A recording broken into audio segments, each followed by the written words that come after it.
Hello everyone, आप सभी लोगों का स्वागत है टीचिंग परीक्षा के आज के इस वीडियो में, जिसके अंदर में फ्रेंड्स हम लोग हमारा बीपीएससी टीआरई 4.0 से रिलेटेड जो एक इंपॉर्टेंट सीरीज चल रही है उसको हम लोग कंटिन्यू करेंगे। तो जितने भी लोग यहाँ पर मैं देख रहे हैं, जितने भी लोग हैं जिन लोगों को आवाज जो है आ रही है, वो एक बार जल्दी से बता दीजिए। अगर आप सभी लोगों को आवाज बराबर आ रही है, स्ट्रीमिंग भी आप सभी लोगों को बराबर से आ रही है, ठीक है। चलिए, तो जितने भी लोग हैं जो पढ़ना चाहते हैं, पढ़ने के इच्छुक है, और जो है क्वेश्चंस जितने भी आप लोगों को कराए जा रहे हैं उस चीज की वैल्यू है आप लोगों को, ठीक है। चलिए, तो आप लोग जो है क्वेश्चंस कर सकते हैं। चलिए, यहाँ पर मैं जो है फ्रेंड्स, यहाँ पर मैं जो आप लोगों का पहला क्वेश्चन है ये देख लीजिए। आप लोगों के सामने ये रहा, ठीक है। तो देखिए, अगर मैं पहले क्वेश्चन की बात करूं आप लोगों से, equal remuneration act came into existence in India in which of the following years, कौन से साल के अंदर में आया था, ठीक है।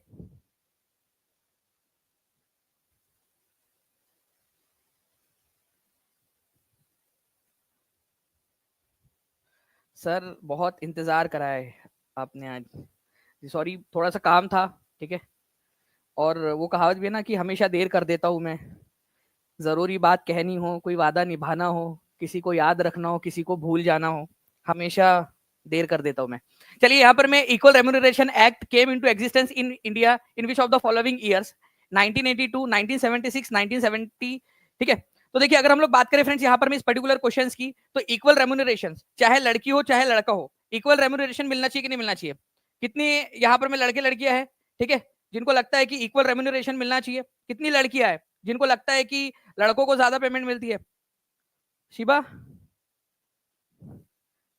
ठीक है। तो देखिए, यहाँ पर में जो फ्रेंड्स इक्वल रेम्यूनरेशन एक्ट जो है आप लोगों ने याद रखना है, भारत के अंदर में 1976 के अंदर में आया था। ये एक इंपॉर्टेंट फैक्ट है आप लोगों का, जो एग्जाम के अंदर में आप लोगों का आया हुआ है टीआरई के अंदर में, और आगे में भी पूछा जा सकता है। तो प्लीज इस पर्टिकुलर पॉइंट को याद रखिए आप सभी के सभी, ठीक है। इक्वल रेम्यूनरेशन एक्ट का मतलब होता है समान पारिश्रमिक अधिनियम, जो है आपका ये इंश्योर करता है कि मेल हो चाहे वो फीमेल हो, ठीक है, इक्वल पे मिलना चाहिए। अगर इक्वल काम है तो ऐसा नहीं कि भाई मेल जो है कम काम कर रहा है तो फीमेल की भी सैलरी घटा दो, ऐसा भी मत करो। नहीं तो पता चले कि भाई इक्वल पे मिलना चाहिए तो मेल लोगों ने यूनिट बना ली कि भाई हम लोग तो कम मेहनत करेंगे, फीमेल ज्यादा मेहनत करी उसकी भी सैलरी घटा दो, ऐसा नहीं।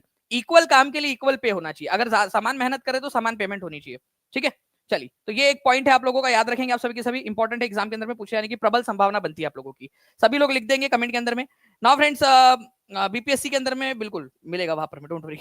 चलिए, 1000 से ज्यादा बच्चे यहाँ पर भी जुड़ चुके हैं फ्रेंड्स पहले ही क्वेश्चन के अंदर में। जल्दी जल्दी से सेशन को लाइक एंड शेयर भी कर देंगे जितने भी लोग देख रहे हैं, ठीक है। और नेक्स्ट क्वेश्चन आप लोगों की स्क्रीन के ऊपर में ये रहा, भारत छोड़ो आंदोलन या अगस्त आंदोलन, ठीक है, 8 अगस्त 1942 को महात्मा गांधी द्वारा अखिल भारतीय कांग्रेस कमेटी के ब्लैंक सत्र में शुरू किया गया था। देखिए फ्रेंड्स, 8 अगस्त को, ठीक है, 8 अगस्त 1942 को, ठीक है, भारत छोड़ो आंदोलन शुरू हुआ। कहां से शुरू हुआ था पता है आप लोगों को? ये हुआ था बॉम्बे से, ठीक है, बॉम्बे में, ठीक है। जो गोवालिया टैंक मैदान है वहां से जो है इसकी शुरुआत हुई थी, ठीक है। तो आप लोगों का जो आंसर है वो क्या हो जाएगा, कहां पर में जो है मीटिंग हुई थी एक रात पहले, और फिर 8 तारीख से जो है इसको शुरू किया गया, 8 अगस्त 1942 को। तो बॉम्बे से शुरू किया गया था, बॉम्बे में जो एक कमेटी की बैठक हो रही थी, सत्र नहीं था वो, कोई सेशन नहीं था, एक कमेटी की बैठक हो रही थी कांग्रेस के, ऑल इंडिया कांग्रेस के जो बड़े बड़े जो नेता थे वो वहां पर में इकट्ठा थे, और उन लोगों ने जो है फ्रेंड्स, ये याद रखना आप लोगों ने, ये पूरा का पूरा किया था, ठीक है। तो बॉम्बे से ये पास हुआ था 8 अगस्त 1942 को। वैसे इसके बारे में चर्चा जो है वो कांग्रेस कमेटी की बैठक हुई थी वर्धा में, उसमें भी चर्चा हुई थी, लेकिन फाइनली 8 अगस्त 1942 को बॉम्बे के अंदर में पारित हुआ था ये, ठीक है। चलिए, 911 यहाँ पर मैं लाइक हो चुके हैं फ्रेंड, जल्दी जल्दी से सेशन को लाइक भी करते रहेंगे आप सभी के सभी, ठीक है। नेक्स्ट क्वेश्चन की तरफ में आगे बढ़ते हैं।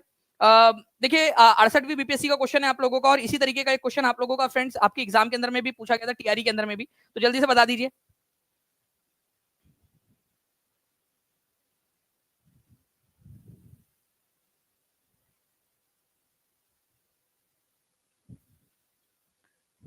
चलिए, आप लोग आंसर करते रहेंगे जल्दी जल्दी से।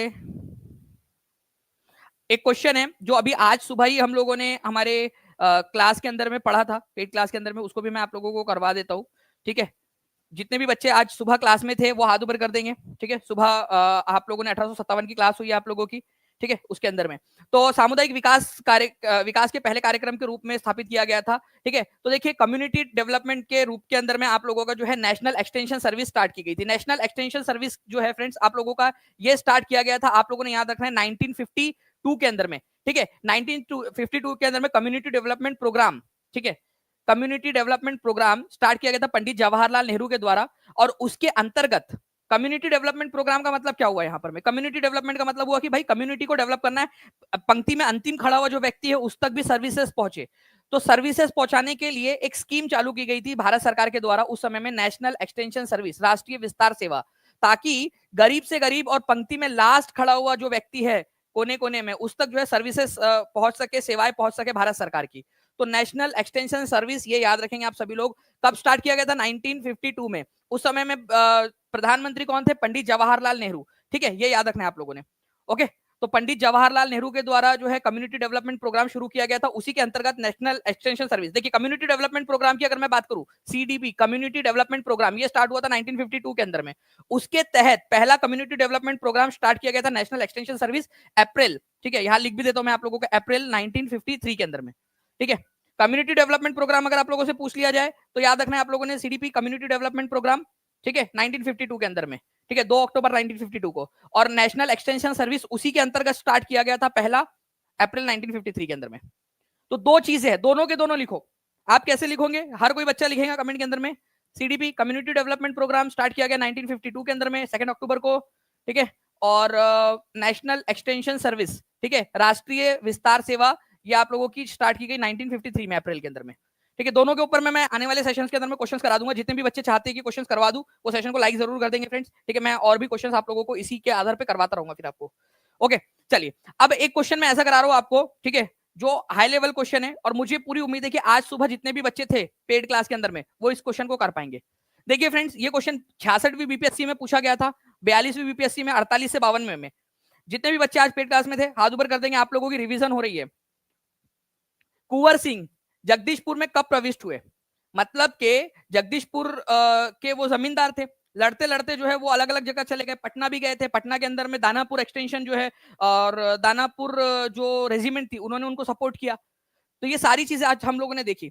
तो कुंवर सिंह जो है, आपको बताना है जगदीशपुर में वापस से कब आए थे, वापस आए थे, ठीक है। तो लड़ते लड़ते कब वापस आए थे, ये क्वेश्चन आज ही कराया है। जितने भी बच्चे हैं वो आंसर करेंगे, और जो बच्चे जुड़ना चाहते हैं टीचिंग परीक्षा के साथ में, 9697888844 ये नंबर चल रहा है आपका, 7611101101, उस पर कॉल या व्हाट्सएप करके आप लोग जुड़ भी सकते हो जल्दी से जल्दी। ठीक है, तो 22 अप्रैल 1858 के अंदर में ये प्रविष्ट हुए थे। नाउ फ्रेंड, दूसरा जो क्वेश्चन आप लोगों से बनता है वो ये बन सकता है कि ये मैंने आपको बताया ना कि ये लड़ते लड़ते घायल हो गए थे, और घायल होने के बाद में, ठीक है, 26 अप्रैल, ठीक है, 26 अप्रैल 1858 के अंदर में उनका देहांत हो गया जगदीशपुर के अंदर में ही। तो 4 दिन बाद उनका निधन हो गया था। ठीक है, तो ये एक क्वेश्चन आया था आप लोगों के एग्जाम के अंदर में, मैं वो क्वेश्चन आपको थोड़ी देर में दिखा भी दूंगा कि किस तरीके से पूछा था कि उनका निधन कब हुआ था। मुझे लगता है कि आप लोग अब तारीख के साथ में याद रख पाओगे। ठीक है, चलिए, तो 22 तारीख को वो जगदीशपुर के अंदर में प्रविष्ट हुए थे, आए थे वापस।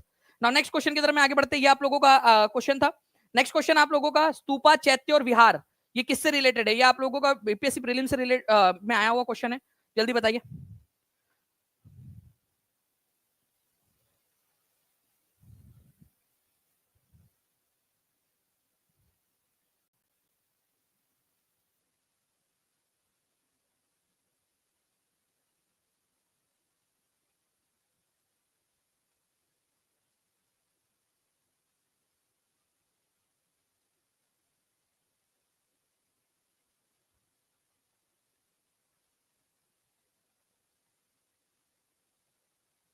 बहुत बढ़िया, आप लोगों के देखिए फ्रेंड्स कंटिन्यूअसली यहाँ पर में आंसर्स आते जा रहे हैं।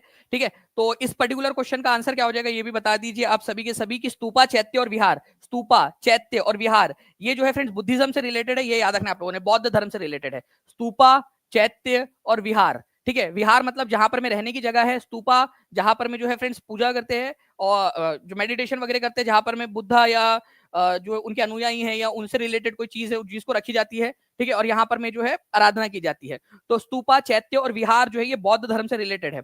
आप लोगों को एक चीज बतानी है, बुद्धिज्म से रिलेटेड जो है 29 केव्स है, गुफाएं है, वो आप लोगों को कहां पर में मिलेंगी? ऑल 29 केव्स, सारी की सारी 29 केव्स जो है वो बुद्धिज्म से रिलेटेड है। कहां पर में, कौन से जगह के बारे में बात हो रही है ये बता देंगे आप लोग। मैं आप लोगों को ऑप्शन भी दे देता हूं, अजंता, एलोरा, ठीक है, तंजावुर, ठीक है, और आरकोट। बताइए कहां पर में है? 29, सारी की सारी 29 गुफाएं बुद्धिज्म से रिलेटेड है। ठीक है, उसके अंदर में आपको चैत्य और चैत्य, विहार और स्तूपास, ये सारी चीजें मिल जाएंगी आप लोगों को अजंता के अंदर में। ठीक है, अजंता महाराष्ट्र के अंदर में। ठीक है, महाराष्ट्र के अंदर में जो अजंता की गुफाएं है, वहां पर में 29, जितनी भी 29 गुफाएं सारी की सारी बुद्धिज्म से रिलेटेड है। ओके, तो ये भी आप लोग याद रखिएगा, इंपॉर्टेंट पॉइंट है, एग्जाम के अंदर में पूछा जा सकता है आप लोगों से। थोड़ा सा समय की कमी है फ्रेंड्स आज अपने पास में, ठीक है, इसलिए हम लोग थोड़ा सा स्पीड में करेंगे, जितने भी क्वेश्चंस कर पाएंगे। मैं एक्चुअली सेशन नहीं होने वाला था, बट भागा दौड़ी करके जैसे भी करके आप लोगों के लिए सेशन जो है वो कर रहे हैं अपन लोग, ठीक है। तो प्लीज थोड़ा सा एडजस्ट कर लीजिएगा आप लोग। नाउ फ्रेंड नेक्स्ट क्वेश्चन है, इसका आंसर कर दीजिए आप सभी, जितना भी समय उसके अंदर में पढ़ लेते हैं। ओके, देखिए यहाँ पर मैं 68वीं बीपीएससी का क्वेश्चन है फ्रेंड्स आप लोगों का, 12 फरवरी 2023 को जो हुई थी, सेट नंबर बी में आया था क्वेश्चन। आपको बताना है कैबिनेट मिशन भारत भेजा गया था, ठीक है, उससे रिलेटेड कुछ पॉइंट्स दिए गए। कैबिनेट मिशन जो है आपका बहुत ही इंपॉर्टेंट पॉइंट है, और अगर आप लोग कहोगे तो मैं आपको पूरा का पूरा यहाँ पर मैं कैबिनेट मिशन के बारे में, ठीक है, डिटेल में अच्छे से बता देता हूँ, ठीक है। देखिए, to establish a national government, Bharat राष्ट्रीय सरकार की स्थापना करना, ठीक है, क्या ये इसका लक्ष्य था? ओके, ट्रांसफर ऑफ पावर, ठीक है। इसके अलावा जो है फ्रेंड्स यहाँ पर मैं ये देखना, to work out the details of demand for Jinnah, Pakistan की मांग का विवरण तैयार करना, ठीक है, कि पाकिस्तान की जो मांग की जा रही है मोहम्मद अली जिन्ना और ठीक है ऑल इंडिया मुस्लिम लीग के द्वारा, उसके बारे में जानकारी इकट्ठा करना। इसके अलावा सत्ता हस्तांतरण के लिए संवैधानिक व्यवस्था बनाना, कि कैसे भारत को सत्ता हस्तांतरित की जा सकती है। देखिए फ्रेंड्स, मैं आप लोगों को बताता हूं कि क्या हुआ था, ठीक है, ध्यान से समझिएगा आप सभी के सभी, ठीक है, इंपॉर्टेंट पॉइंट है, इसको देखिए आप लोग। देखिए फ्रेंड्स, अगर मैं बात करूं यहाँ पर मैं इस पर्टिकुलर क्वेश्चन की आप लोगों के, तो सबसे पहले आप लोगों को यह समझना पड़ेगा कि बात है 1946 की, ठीक है। 1946 के अंदर में जब ब्रिटेन के प्रधानमंत्री थे क्लीमेंट एटली। क्या नाम था? क्लीमेंट एटली। क्लीमेंट एटली ये प्रधानमंत्री थे, ठीक है।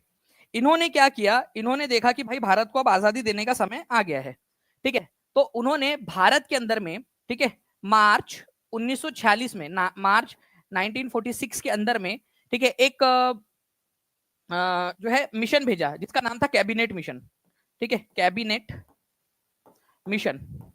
ये कैबिनेट मिशन के अंदर में 3 लोग थे, ठीक है, 3 इंपॉर्टेंट लोग थे, 1 2 3, ठीक है, 3 मंत्री थे इंपॉर्टेंट वाले, ये आप लोगों ने याद रखना कैबिनेट मिशन के अंतर्गत, ठीक है, जिसके अंदर में थे, एक थे पैथिक लॉरेंस, ठीक है, जो भारत के मामलों के मंत्री थे उस समय के, ठीक है, स्टैफोर्ड क्रिप्स और एवी अलेक्जेंडर, ठीक है। तो मैं आप लोगों के लिए शॉर्ट में लिख देता हूं यहाँ पर मैं, पैथिक लॉरेंस, ठीक है, स्टैफोर्ड क्रिप्स और एवी अलेक्जेंडर, ठीक है। ये 3 लोग थे कैबिनेट मिशन के अंदर में, और ये तीनों के तीनों कैबिनेट मंत्री थे, इसी वजह से इसको कैबिनेट मिशन बोला जाता है, क्योंकि कैबिनेट लेवल के मंत्री थे उस समय में वो ब्रिटेन की सरकार में। इन्होंने क्या किया, कैबिनेट मिशन ने भारत में, ठीक है, कॉन्स्टिट्यूएंट असेंबली बनाई, कॉन्स्टिट्यूएंट असेंबली, ठीक है, ये याद रखना आप लोगों ने, कॉन्स्टिट्यूएंट असेंबली जो है वो बनाने का यहाँ पर में उन्होंने निर्णय लिया था, कॉन्स्टिट्यूएंट असेंबली का, कि भाई कॉन्स्टिट्यूएंट असेंबली भारत के अंदर में कॉन्स्टिट्यूएंट असेंबली बनाई जाएंगी, और कॉन्स्टिट्यूएंट असेंबली बनाकर, ठीक है, क्या किया जाएगा, भारत को आजादी देनी है नहीं देनी है, ठीक है, उसके ऊपर में विचार विमर्श किया जाएगा, ठीक है। तो ये क्वेश्चन आप लोगों का बनता है, तो अब इसका आंसर क्या होगा आप लोगों को बताना है, ठीक है। तो देखिए, कैबिनेट मिशन जो भेजा गया था उसमें मेन जो उद्देश्य था कैबिनेट मिशन का, वो था संविधान सभा, ठीक है, संविधानिक जो है ढांचा तैयार करना, ताकि भारत को क्या किया जाए, भारत को जो है सत्ता हस्तांतरित की जा सके। ओके, तो आप लोगों ने याद रखना है, भारत के अंदर में सरकार गठन का कोई उनका वो नहीं था कि सरकार किसकी बनानी है, भाई वो तो भारत के लोग डिसाइड करेंगे। To work out a constitutional arrangement, मतलब कि कोई संवैधानिक तरीका निकालना जिससे कि भारत के लोगों को ट्रांसफर ऑफ पावर किया जा सके, मतलब उनका पावर, भारत के लोगों का पावर भारत को कैसे दिया जा सके। उन्होंने तरीका क्या निकाला, उन्होंने बोला एक काम करते हैं, कॉन्स्टिट्यूएंट असेंबली बनाते हैं, कॉन्स्टिट्यूएंट असेंबली, संविधान सभा बना देते हैं, और इन्हीं की सिफारिश के आधार पर, कैबिनेट मिशन की सिफारिश के आधार पर ही भारत में संविधान सभा बनी। कैबिनेट मिशन ने पाकिस्तान बनाने की मांग को सिरे से खारिज कर दिया था, बोला कि पाकिस्तान नहीं बनेगा, एक ही देश रहेगा। ये चीज याद रखनी आप लोगों ने, संविधान सभा बनाने का तो उन्होंने यहाँ पर में दिया, बट उन्होंने ये कह दिया था कि पाकिस्तान नहीं बनेगा करके, वो तो बाद में जब दंगे फसाद होने लगे तो उसके बाद में उनको बनाकर देना पड़ा, ठीक है, अदरवाइज पाकिस्तान बनाने के पक्ष में नहीं थे, ठीक है, ये याद रखना आप लोगों ने। चलिए, तो आंसर क्या हो जाएगा फ्रेंड्स आपका, 2 होगा, तो ओनली 2 कहा दिया हुआ है, ओनली 2 दिया है ऑप्शन नंबर सी के अंदर में, ठीक है, ओनली 2, तो ये आप लोगों का आंसर हो गया, ओनली 2, ठीक है। तो प्लीज इसको याद रखिएगा आप सभी के सभी, कैबिनेट मिशन भारत में कब आया था, ये अपने आप में एक क्वेश्चन बनता है आप लोगों का, इंपॉर्टेंट है, एग्जाम के अंदर में पूछा जा सकता है, कैबिनेट मिशन भारत में कब आया था, जल्दी से लिखेंगे आप सभी के सभी, कब आया था भारत के अंदर में, और एक बार सेशन को लाइक एंड शेयर भी करते हैं सभी के सभी।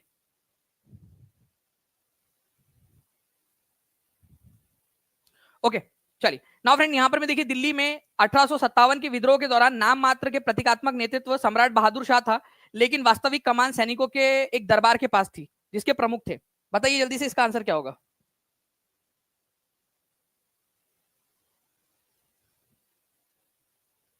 ठीक है, तो देखिए यहां पर मैं प्रतीकात्मक तौर पर 1857 का जब विद्रोह चल रहा था तो सम्राट जो बहादुर शाह थे, ठीक है, उनको हेड माना गया था, लेकिन वास्तविक कमान किसके पास में थी? वास्तविक कमान जो है फ्रेंड्स बख्त खान के पास में थी। ये याद रखना है आप सभी लोगों ने, बख्त खान के पास। बख्त खान जो है बेसिकली बिलोंग कहां से करते थे? ये बिलोंग करते थे बरेली से, ठीक है, बरेली से बिलोंग करते थे, ये याद रखना है आप लोगों ने, बरेली से बिलोंग करते थे। लेकिन लड़ते लड़ते ये दिल्ली आ गए थे और दिल्ली के अंदर में इन्होंने जो है वो बहादुर शाह के नेतृत्व के अंदर में कमान संभाली। बहादुर शाह केवल नाम मात्र के लीडर थे, एक्चुअल में दिल्ली से लड़ाई जो लड़ रहे थे वो थे बख्त खान। ठीक है, ये आप लोगों ने याद रखना था, इंपॉर्टेंट पॉइंट है, एग्जाम के अंदर में आप लोगों से पूछा जा सकता है। ओके, तो आंसर इसका ऑप्शन नंबर बी हो जाएगा मेरे ख्याल से। आई थिंक हमारे पास में सिर्फ 2 मिनट बचे हुए जल्दी से, क्योंकि अभी हिंदी का सेशन स्टार्ट होने वाला है आप लोगों का। ठीक है, चलिए मैं आप लोगों से कुछ सवाल पूछता हूँ, जल्दी जल्दी से आप लोग इसके आंसर्स करते जाएंगे। आप लोग मुझे बताएंगे भारत के अंदर में कैबिनेट मिशन जो है, कैबिनेट मिशन जब भारत में आया था, ठीक है, अभी आप लोगों ने बताया कब आया था, उस समय ठीक है, पीएम कौन थे ब्रिटेन के? जल्दी से बताना है आप लोगों ने, उस समय ब्रिटेन के पीएम कौन थे? चलिए ये आप लोग बता देंगे। कैबिनेट मिशन भारत के अंदर में कब आया था ये बता देंगे आप लोग मुझे।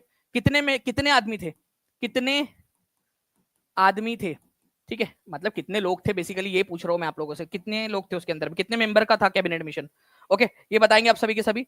और भी कुछ क्वेश्चंस मैं आपसे कोशिश करता हूँ यहाँ पर मैं।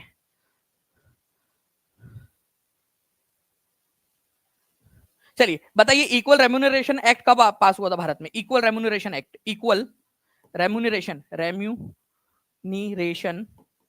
एक्ट, समान पारिश्रमिक कानून कौन से साल में पास हुआ था? ईयर आप लोग बताएंगे मुझे जल्दी से। ठीक है, हिंदी की क्लास स्टार्ट होने वाली है आप लोगों की, तो आप लोग वो कर लीजिए जल्दी से, जितना भी समय मिला हम लोगों को, हम लोगों ने कोशिश की स्पीड में इसको करने की।